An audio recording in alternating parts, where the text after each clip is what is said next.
Forced to work from home by your employer? Laid off or feeling depressed at home? Do you want to make money working from anywhere?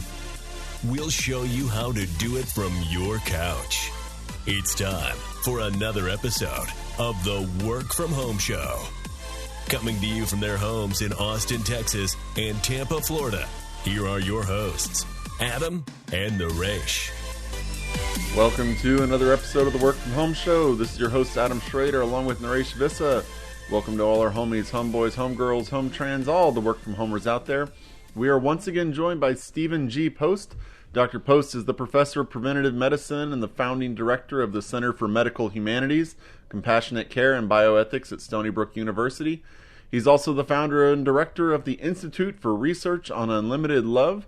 He has written books such as The Moral Challenge of Alzheimer's Disease, Ethical Issues from Diagnosis to Dying, which was designated a medical classic of the century by the British Medical Journal. And he's author of the new book, Religion and Medicine, A History of the Encounter Between Humanity's Two Greatest Institutions.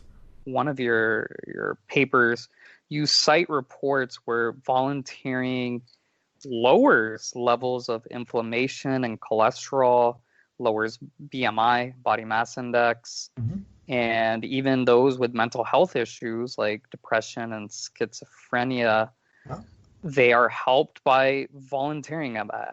I know several psychiatrists, and I've never heard any of them prescribe volunteering as a way to mitigate depression or schizophrenia. But I should also mention that while you have, data-backed research, I think there are ancient texts, at least in the religion I come from, Hinduism, there are ancient texts that talk about this without the research and data and trials and all that. But they talk about it in depth, and that's why I consider myself to be a spiritual person, a religious person, and a lot of the tips and the knowledge that you're sharing on this show and in your research and through the research on, or the Institute for Research on Unlimited Love, which you run, and the Institute for, the Center for Medical Humanities, Compassionate Care, and Bioethics at Stony Brook University. I've been living it simply through ancient texts. I've tried to implement it into my life. So your thoughts on all this? Well, the Upanishads, what is Dharma? What is the right way to live? It's basically following the positive version of the golden rule. Do unto others as you would have them do unto you. It's not the negative version. Do not do unto others as you would not have them do unto you, because that, frankly, doesn't take a whole heck of a lot. It just means, Naresh, you have to get home tonight, and if you haven't elbowed some poor, innocent person on 5th Street in the ribs, you can put your feet up by the fireplace and feel that your life is good. But that's not getting you very far. It's pretty minimal. But really what the Hindu tradition says beautifully is if you can really use your mind and your imagination and your creativity and your gifts to benefit others, then that's really great for you. It's great for them, but it's great for you as well. And, that's namaste. That's honoring the divine in your neighbor. So I think that's very much a part of Hinduism, and it's a part of other major religions as well. It's hard not to find it someplace. It's sort of the common denominator. So absolutely. And so the science basically says it's so. It's not bringing something new under the sun that people haven't figured out just by, daily living, and experience. But it's nice to have some scientific grounding for these things in today's world, because somehow research and data go a little bit further than some of the traditional texts and scriptures and philosophies and so forth. So in adolescent psychiatric units now, there's a lot of places around the country where they are recommending volunteering for adolescents who are struggling with depression or malaise or even substance abuse. And there are geriatric clinics out west in San Francisco where they connect older adults in the office with Volunteer America and other such things online, and get them excited about doing something positively in their community. Of course, volunteering has to be well managed so it works effectively, and there are some tricks to the trade.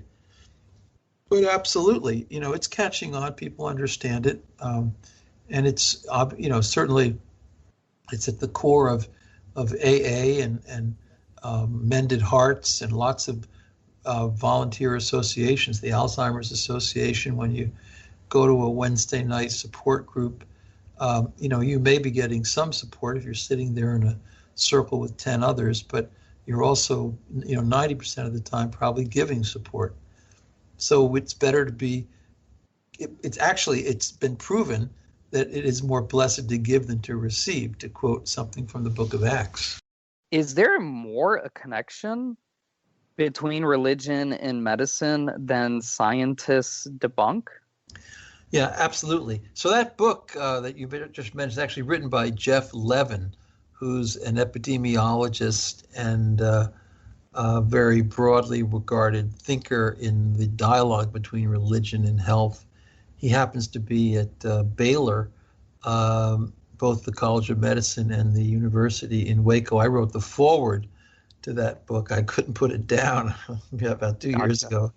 I just read it and I wrote a long foreword because I've known Jeff for about 30 years or so, and he's just the absolute top dog in that field. But sure, there's a long history of positive interaction between religion and medicine. In fact, if you look at the medical ethics that we hope to instill in our medical students here at Stony Brook Med, but at U of T and every place, we hope that they will have a commitment to the good of their patients. But let's recognize that even they swear a Hippocratic oath when they come into school. They put on their little white coats and they have a kind of a rite of passage. But the Hippocratic tradition doesn't give a hoot about the patient. It does the Hippocratic oath, the writings of Hippocrates, 3rd century BCE. It does talk a little bit about confidentiality. It says don't have sex with your patients. It says don't counsel your patients to kill themselves, and don't kill them yourself. But that's about it. There's no real passion for the patient in the Hippocratic Oath. In fact, it's very much sort of noblesse oblige. You're a doctor, so toss out the occasional grape. And by all means, never treat someone who is contagious. We've just been through this big COVID thing. Never treat anybody who's contagious. That's not good for you or your reputation. Don't treat anybody who's dying. That's bad for your rep. Don't treat anybody who smells or who is a slave or low class. So the Hippocratic tradition is not wildly passionate about the good of the patient. So, nowadays we hear about people like Paul Farmer and Albert Schweitzer and all these wonderful folks who go way out of their way, just unbelievably out of their way to help patients. Where's that coming from? It's coming from, in our case, the Abrahamic faiths. I mean, Judaism, Christianity, and Islam. So in Christianity, in the 2nd and 3rd centuries, for the first time, you have Christian people going into the leper colonies and helping out there as well as they could medically at the time. You have in the Islamic tradition doctors who are absolutely going way out of their way, and in the Jewish tradition, Moses Maimonides. The great idea of the rabbi physician who would ride the horse over the mountain just to get to one patient. That sort of passion for the patient, captured in a book about Paul Farmer called Mountains Beyond Mountains. That is not something that just comes from nowhere. It comes from these traditions, and so the religions at their best have contributed tremendously to the whole ethos of medical practice that really puts the well-being of patients first. And that's just one element. So when you talk about the religion aspect, America is becoming a much less religious nation over the years. Has that had an impact, do you think, in this regard?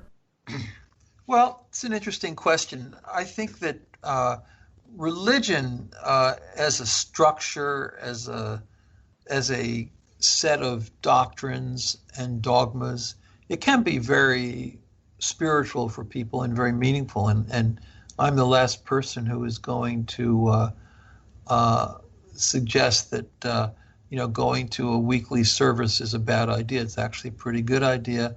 We have lots of studies showing that people who attend church or synagogue on a regular basis have lower depression rates and live longer on average. That's very well established. It's been established for about 20 years based on the work of William Bainbridge. So that's absolutely true. Yeah, and especially nowadays, you go to pretty much any church around here, you're only seeing like 80 and 90-year-olds. Yeah, well, that's right. And I mean, there's a lot to be said for the institution of religion in terms of happiness and health and longevity. But on the other hand, a lot of younger people, not so young, middle-aged people, millennials, have decided that they are more spiritual in their practices. So they're meditating, they're up in the morning at 5 o'clock saying Nam Myoho Renge Kyo, Nam Myoho Renge Kyo, or some such Buddhist chant.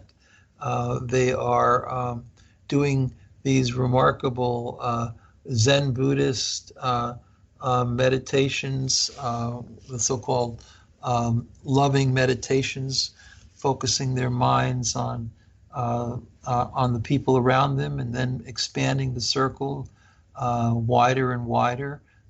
May you be free from suffering.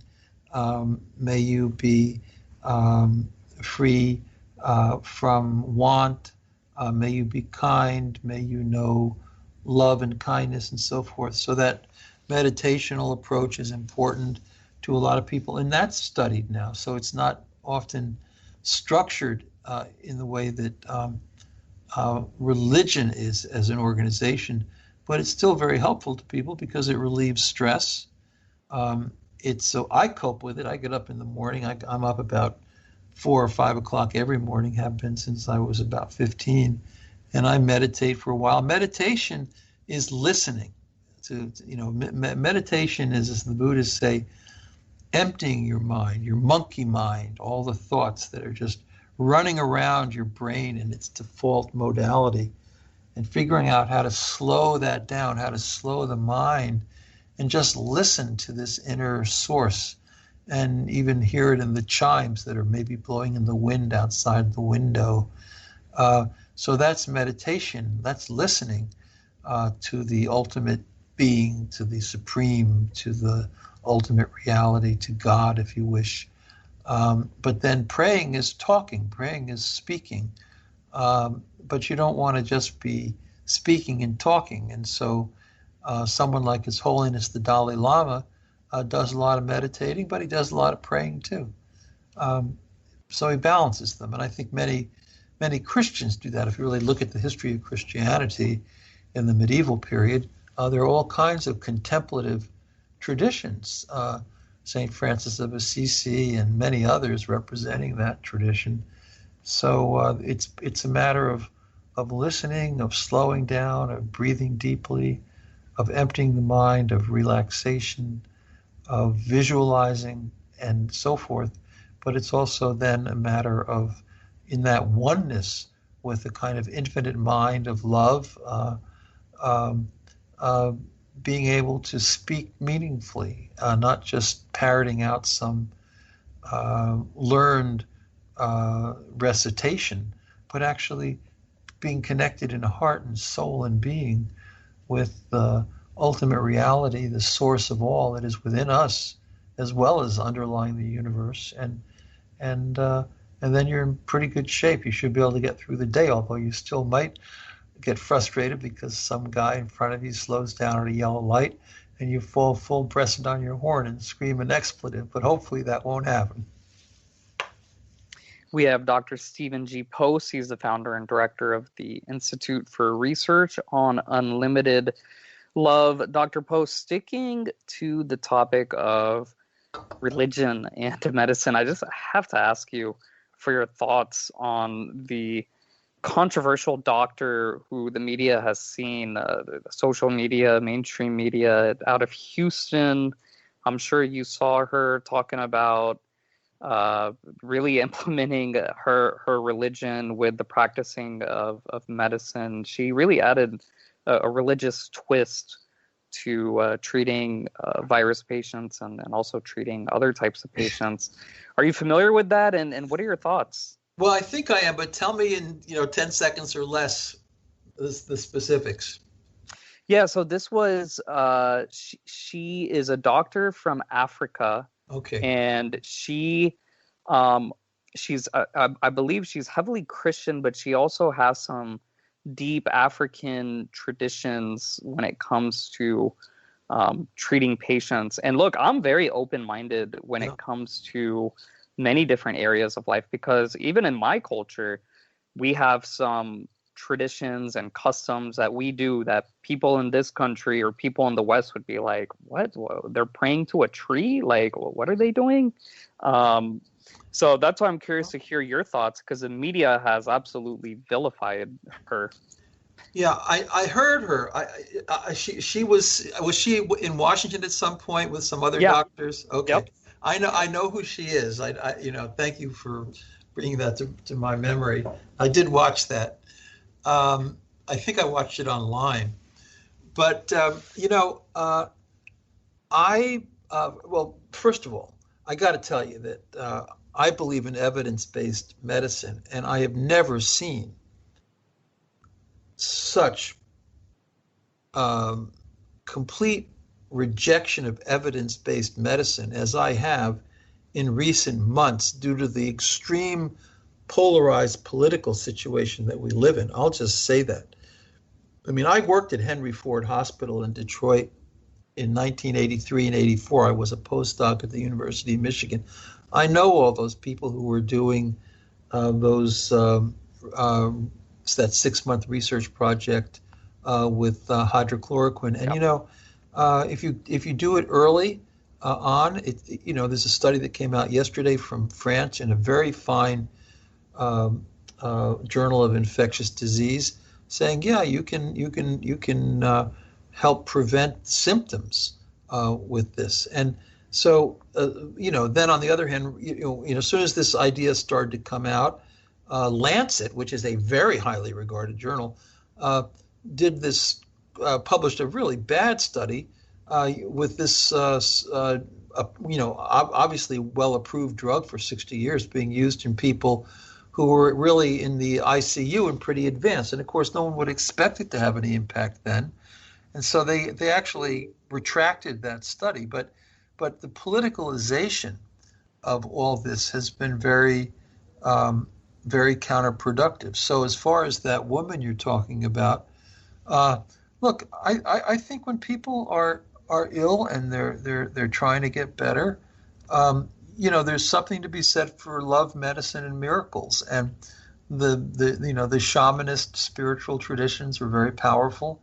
There are traditions of healing energy, which are very important.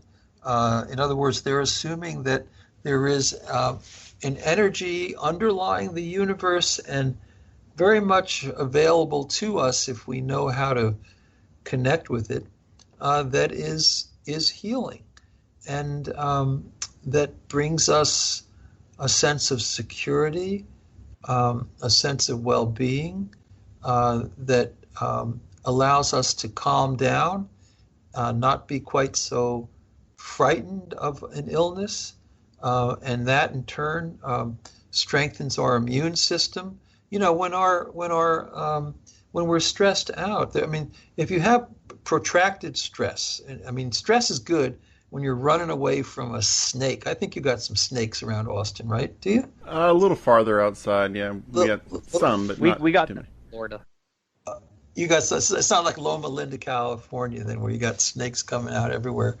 But that they do all the big studies on you know, snake victims from their emergency room. But you know, it's good when you're running away from some snake that you have a burst of energy and your stress is up. That's called eustress, or good stress. But if your stress is turned on all the time, you know, that's distress. If you're just in this state of distressed anxiety and gritting your teeth and so forth, year after year after year, that's like acid on metal. And so that protracted stress enlarges the adrenal gland on top of the kidney. You're pumping these hormones, these stress hormones, into your blood system, and they turn metabolites into fatty acids. So a lot of people have vascular disease. And then it also causes hippocampal atrophy, the protracted stress, which is related to Alzheimer's disease. And then finally, it slows wound healing, you know, sometimes by 10 or 15%, depending on what you're reading. So there's a lot to be said about protracted stress over a long period of time. And in that sense, stress kills. And hostility, bitterness, these are destructive emotions. So whatever you can do to connect with people and help them to be less stressed is a good thing. And that can be the placebo effect. You know, it can be mind over matter. It can be a lot of different things, but there's nothing wrong with these techniques so long as you you know, you treat people respectfully, and there's a kind of an elective affinity. I mean, you can't impose this stuff on people, but you know, if that's the culture, if that's what people want, and if they have confidence in a doctor and who may have these kinds of gifts, or at least believe he or she has these kinds of gifts, that's pretty okay with me if it works. Now, when you're talking about lowering stress and, you know, the importance of, you know, meeting together in a religious group and volunteering, how can people do that effectively whenever we have a situation like we have, like we've had with COVID, where, you know, there's the lockdowns, there's, you know, you're not supposed to meet in large groups. How have you found has been most effective for situations like these? Yeah, well, you know, our medical students were doing a lot of volunteering. They were doing it in interesting ways online. So they were making calls to patients in the hospital, not patients in the intensive care unit, but just patients generally in the hospital, and connecting with them. And they were going into the hospital settings and doing arts and crafts with some of the patients in the cancer centers. And so they did make an effort to volunteer in different kinds of ways. And we're studying, actually, we have a very nice research project ongoing, which I think will be very interesting, about med students who couldn't actually be treating COVID patients, but they could be helping patients generally. And so how does volunteering help others, but help them during these times when they're a little bit isolated and kind of zoomed into oblivion? Because, you know, Zooming is a good thing, but, you know, it's not real interaction. So yeah, I mean, the COVID thing, I mean, we had Stony Brook was a real hotbed for COVID. I think we had at one point 800 patients here, you know, 4 whole floors of the hospital. We had one of these MASH units out in the driveways, parking lots, and so forth. And a lot of our clinicians and nurses and respiratory therapists were working very, very hard, you know, living in motels along the highway because they didn't want to go home and infect their families and so forth. But yeah, I mean, they did an amazing thing. And for people who are doing all that effort, they don't need to volunteer. They don't need to go out and find someone to help, because their problem is the opposite. They're probably doing so much, they have to be concerned about themselves, about, if you will, self-compassion. As one of your professors at U of T, a wonderful person, Dr. Neff, points out in a book by that title, Self-Compassion, which I think is must-reading. But absolutely, but for the student, for everyday folks who are at home for the most part, there are different ways of getting involved in volunteering. And even, by the way, writing a check, something like Compassion International, you can find these things online, is a good organization. Just $25 a year will take care of about 50 young kids and put food on their tables and a roof over their head, and they'll write you letters and you can write them letters. And so it's possible to do these things even if you're not doing them face to face. Although, having said that, I would also mention that I think so long as you're being responsible, wearing a mask and somewhat social distancing as much as possible, you can do different kinds of physical volunteering for sure. My last question about religion, I saw this somewhere on the internet, but apparently ISIS attacked your website. Can you tell us a little bit about that? Yeah, I can. So the Institute, I co-founded it with a philanthropic guy named John Templeton, Sir John Templeton, who founded the Templeton Funds years ago. Yeah. He died in 2008, and a magnificent guy. So we started the Institute, and I had a newsletter. This is the Institute for Research on Unlimited Love. Unlimited Love, yeah. We co-founded it, and he named it. All right, that's unlimitedloveinstitute.org. Unlimitedloveinstitute.org. And I should say about John Templeton, I believe he's the one who coined the term, the 4 most dangerous words known to man are "this time it's different." I think that's him. Yeah, he was an amazing. I can't say enough about him. He lived to be 96. He was just great. I had the honor of working with him on a number of projects, and I just love the guy. But he, Sir John, he wanted me to have a good newsletter, and I have an electronic newsletter that goes out. And at one point, I was discussing the problem of violence in Islam and the Middle East and ISIS, because that was the summer of 2014 where people were first getting their heads chopped off. Mm-hmm. And so I wrote a statement about it, a thoughtful statement, because I believe that the heart of Islam is really one much closer to the Sufi tradition of love and kindness and generosity. And I think the rest of it is a distortion. But I think, religions get distorted. I mean, unfortunately, they do. I'm not saying anything against Islam in general, but I could say the same about Christianity or Judaism or any tradition, including Hinduism. I mean, they're beautiful in their core, but they get bent out of shape. And for human ego reasons and in-group, out-group conflicts and all kinds of reasons. But, what happened there was I sent out a newsletter, and it got out in the Midwest, in the Mideast pretty widely. And I think ISIS must have reacted to it. But they actually completely took down our website, and there was a big flag, an ISIS flag, and it said, we love ISIS Team DZ. And if you go online, the ISIS Team DZ was the official hacking arm of ISIS at its early prime. So I wasn't sure what to do with it about this, but the whole website was blown away, and I mean, it couldn't be restored. They were very technically effective.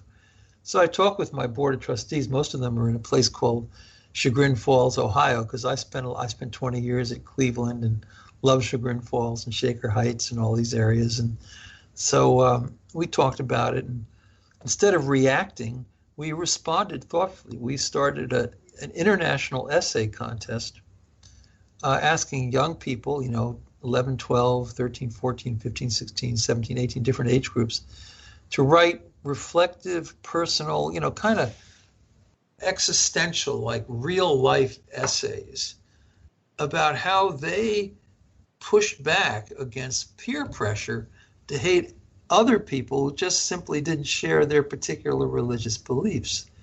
And we put this out, we started a website for it, went out all over the world, and lo and behold, we got thousands of essays. We did have cash prizes. I will tell you that, I think, first place was, $5,000, and then there were a lot of $1,000 prizes, but there were a lot of, also you could get a plaque without any cash.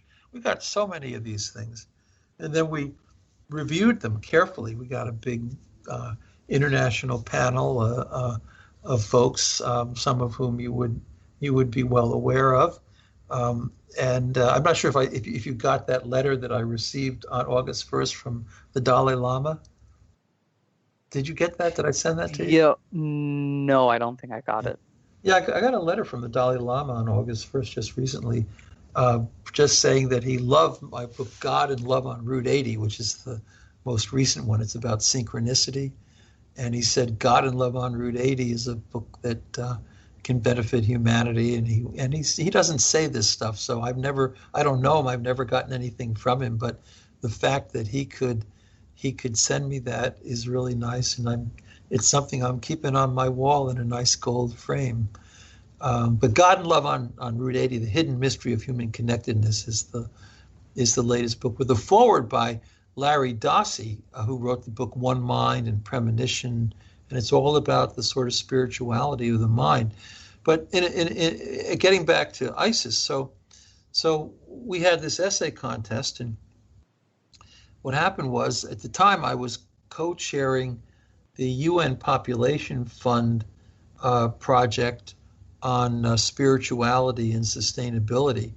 And the people at the UN sort of got wind of this hacking and the essay contest, and so they invited the Institute for Research on Unlimited Love to be one of the major events at World Youth Day in the United Nations, which happens in August of every year.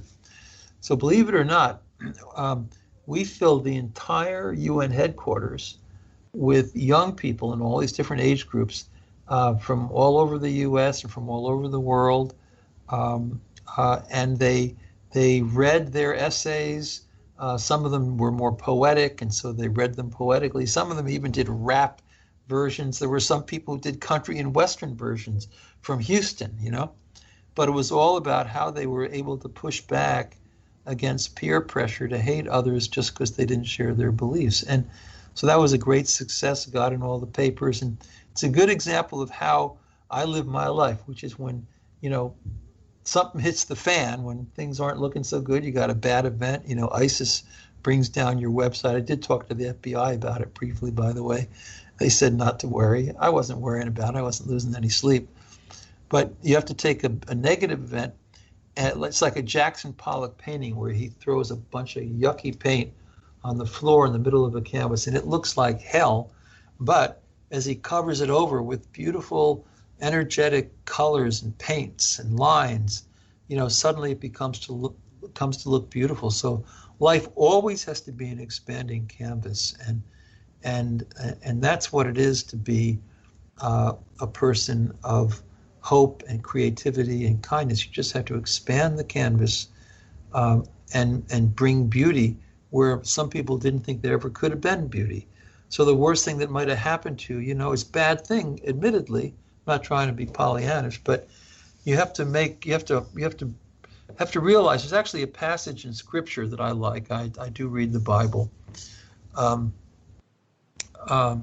which is I think it's from Romans, and it says all things work together for good for those who love God and abide in God's purposes.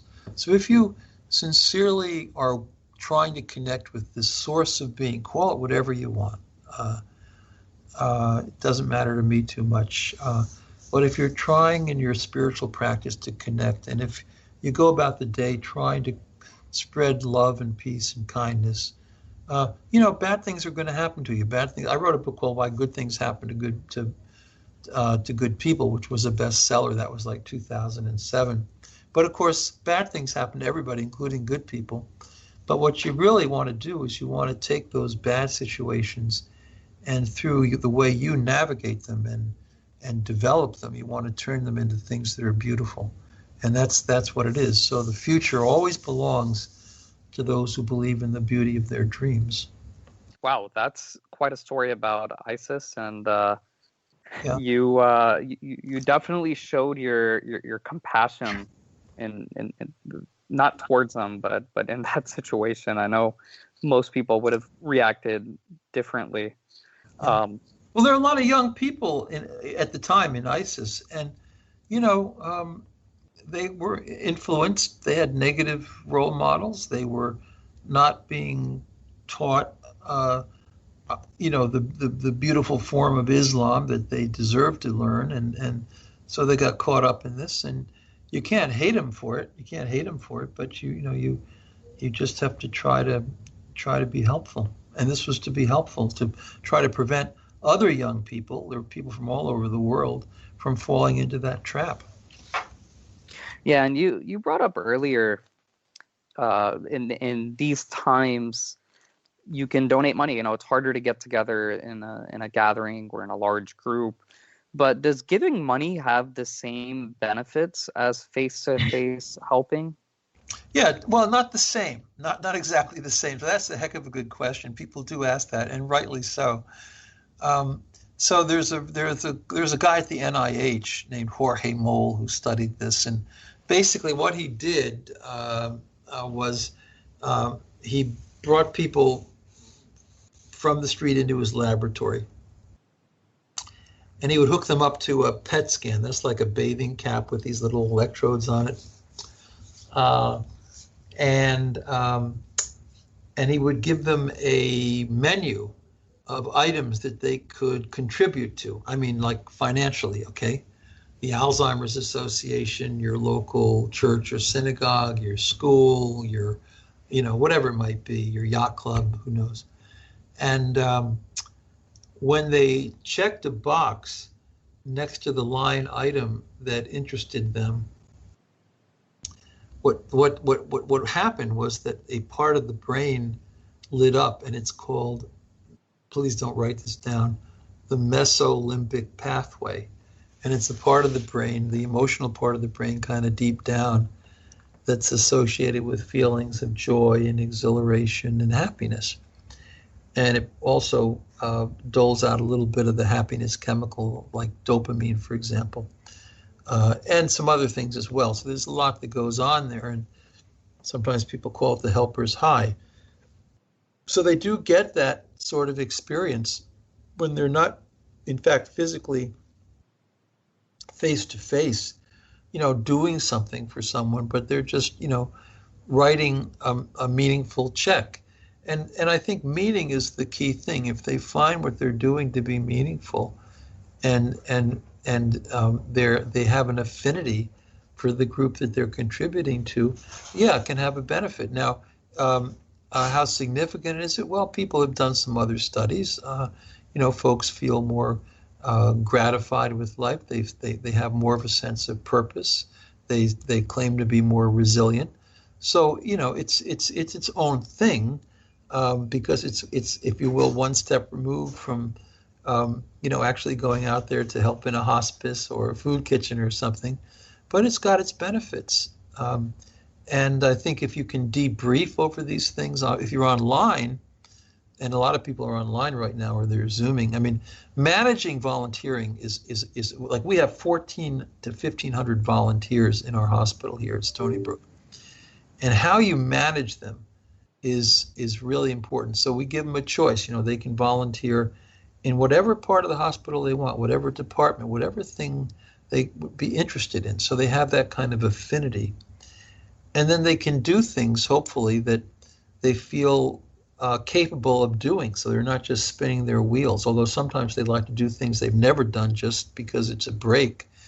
But and then another important thing is that they gather around from time to time, have a dinner celebration and be able to share their testimony and debrief and talk about the meaning of what they're doing. And so all of that management piece is important, because sometimes when folks volunteer, if they're volunteering in venues that they just really don't like, and if they're doing things that make them feel completely futile, humiliated, and totally useless, it's not going to be much benefit. Great. Well, that's Dr. Stephen G. Post, Professor of Preventive Medicine and founding director of the Center for Medical Humanities, Compassionate Care, and Bioethics at Stony Brook University. He's also the founder and director of the Institute for Research on Unlimited Love. Dr. Post has several books out. Just go on Amazon, type in Stephen Post.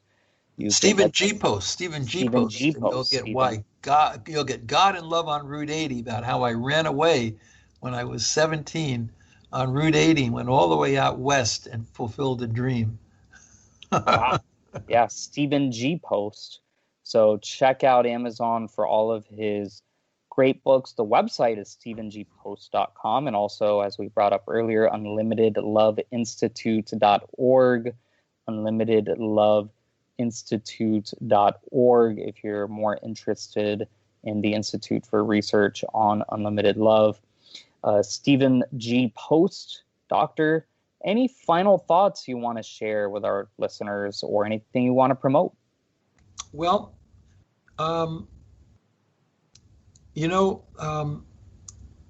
these are difficult times right now, difficult on the streets as people grapple with social issues, and unfortunately this has blended over into violence. But I'm in the Martin Luther King tradition of truly peaceful activity. But between that and COVID and the economic issues, lots of people are struggling and suffering, and they need compassion and they need help. But my main point would be, this is just a moment in time, and I think we're going to come out of this, and we're going to be deeper, and we're going to be better as an American people.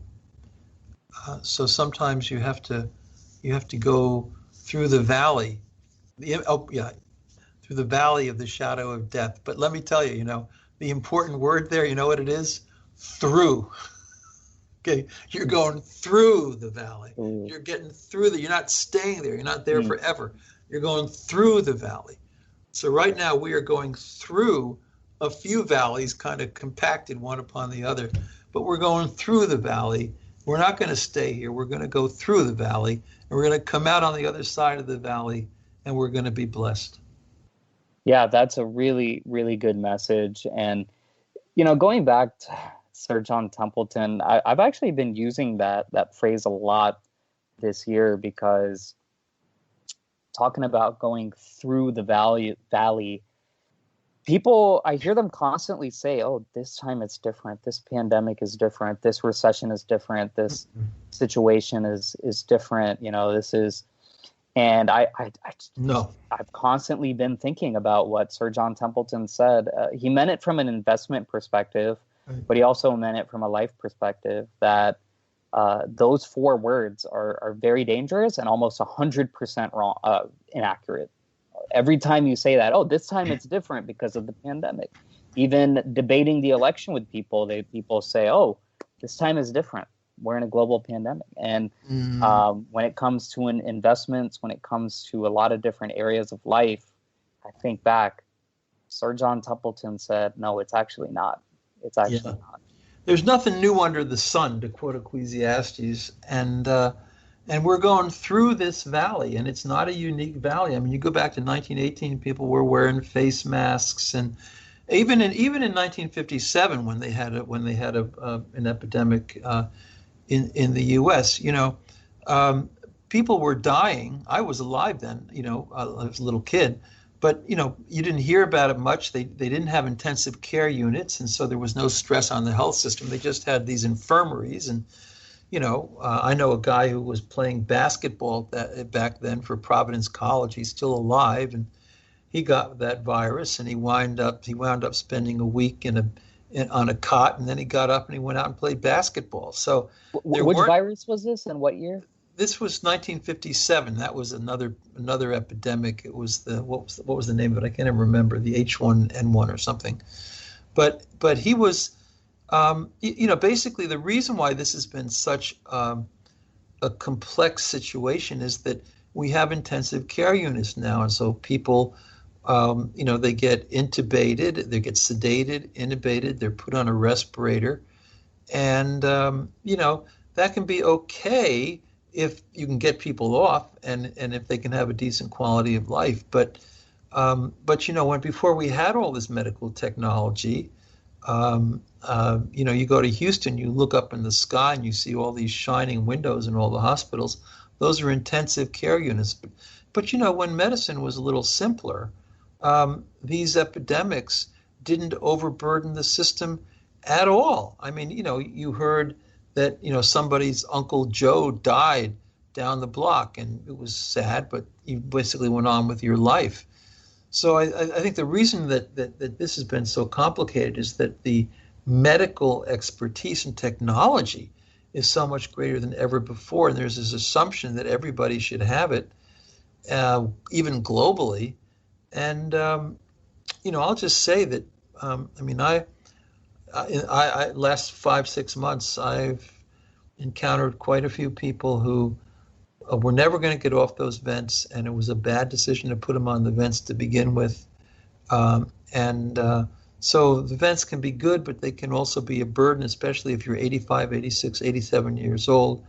You've got dementia, and you have no insight into what's happening to you, and you get sedated, and the likelihood of ever being extubated successfully is like 1 in 100. That kind of stuff is crazy. So that's part of the problem, is that the medical system itself has to realize we don't have to put a tube in every orifice, natural and unnatural. Absolutely. Really, really good insight. So that's Dr. Stephen G. Post. Thanks so much for taking time out of your day to do 2 episodes with us. Okay. Hey, the book is God and Love on Route 80, The Hidden Mystery of Human Connectedness. It's the deepest book I could ever do. It's not academic. It's just about episodes of synchronicity, of God winks, of whispers, of noticing the way in which we are cherished in our lives by a presence that is higher than our own, and it's always there. Yes, absolutely, absolutely. So once again, the websites are stephengpost.com and unlimitedloveinstitute.org. Go to Amazon, get his books, Stephen G. Post. And to all our listeners out there, thanks for joining us on our show. Our website is workfromhomeshow.com. Go on our website, get on our mailing list.